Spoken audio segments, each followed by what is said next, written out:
Yes, thank you. I wanted to share my own experience with that. And you, as Alison just said, culture is about behavior, is how we do things, what we do on a regular day-to-day basis, and what is considered to be acceptable behavior here.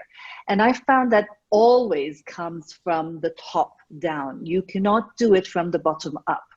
I've lived it myself. I worked before doing this business. I worked with the British Embassy here in Jordan. I stayed with them for a very, very long time, worked with 6 different ambassadors and 6 different foreign secretaries.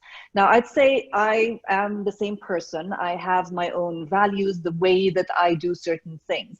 But very interestingly, I found that how even my behavior, everything that I do, changed with every ambassador, because the message, the underlying message that we got with every new ambassador is this is the way things are done here. So for example, one ambassador came and he wanted everything written down. He liked everything in writing. So he would communicate with us through email. So we found that instead of I stepping out of my office to talk to my colleague, I was sending out emails. And that is how we did everything for the 3 or 4 years that that particular ambassador was there. He finished his term and left, and the next ambassador came and he was completely different. He said, I don't like to read, I like it verbally. And so we had to adjust our skills from writing to actually how do you communicate something verbally. And within a few months, I noticed that even I was writing a lot less emails. And instead of when I wanted to communicate something to my colleague, I would actually get up, walk out of the office and go communicate face to face with that colleague instead of writing an email.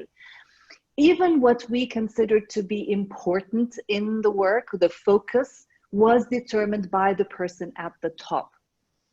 And very rarely do the people at the top realize that they are creating all of this, that they are unconsciously, without really being aware of it, creating their organizational culture by sending out that message of what is considered acceptable behavior.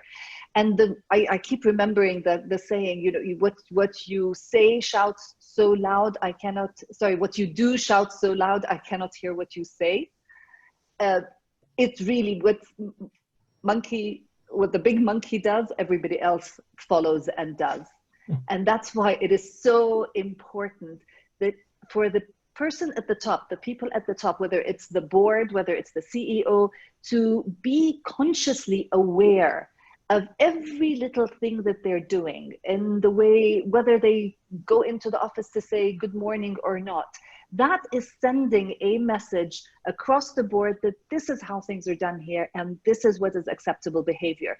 People will forget, they will not do what you claim to be your values and what you have on your website and what you frame around the office. What is your organizational culture is your behavior, what you do and how you act on a day-to-day basis.